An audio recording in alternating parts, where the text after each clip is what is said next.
This is a Braish Olds engine that I've been working on. Spent many hours working on this for a friend.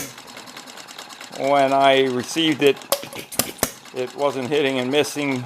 It was just running wide open, and then it just quit completely. So had a lot of work to do on it. It's running pretty good now, pretty slow. Needs still some fine tuning still. But if you want to stick around after I shut the engine off, I'm going to explain some of the difficulties with this particular engine and some of the things I had to do. Thanks for watching. So we're going to start with this mechanism right here. This is where you adjust the timing. Sorry about the camera motion.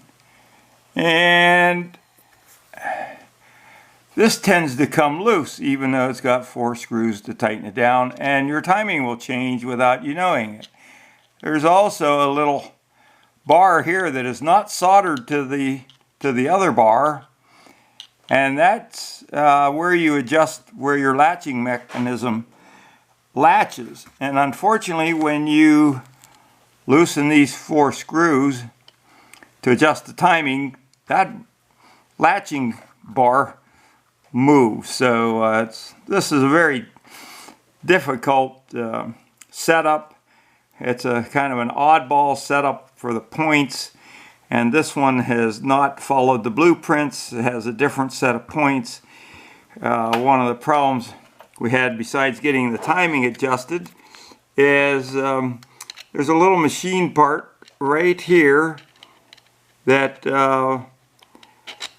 when it needs to close the points, that's machined out, that little area, and it was never machined out quite far enough, so the points wouldn't close most of the time. So of course you couldn't build up a field to have a spark. So that was one of the issues, and it's very, very sensitive. And I've not seen this set of points before. Usually I think they were designed to use a set of Clinton points, but it still worked pretty much the same way. Now on this one, another thing that we had to do was the governor.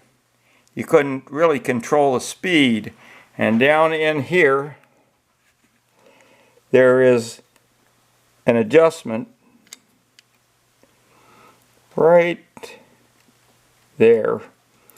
This little knurled knob is supposed to adjust in and out and control when your governor latches out, and that controls your speed. Well, that was never installed, and so we had to take this latching arm off and drill and tap that, and I made a little adjustable piece there. And so now we can adjust the speed, and it definitely needed that. It also needed some ignition work. Coil wire was loose in the coil, and the screw was stripped on the point, so you couldn't tighten that down. So a bunch of little things. Took care of that. I think because it wasn't the right set of points according to the blueprints, someone made this little bracket right here to hold their points, and we found out that the screw holes are kind of slotted, so that, I guess, to make it easier to mount or leave room for some adjustment. But of course, that's one more area that could work loose and come out of adjustment. So I've had several of these engines, and that timing arrangement is really a problem. Those screws will tend to come loose, and all of a sudden your timing changes without you realizing it. So So that's the main things we had to do. Carburetor screw, mixture screw was a little loose, so we fixed that so it'll stay where you set it. And now we've got a pretty nice engine, and I think my friend will be happy with it. A little more fine tuning and I'll get another video posted. Thanks for watching.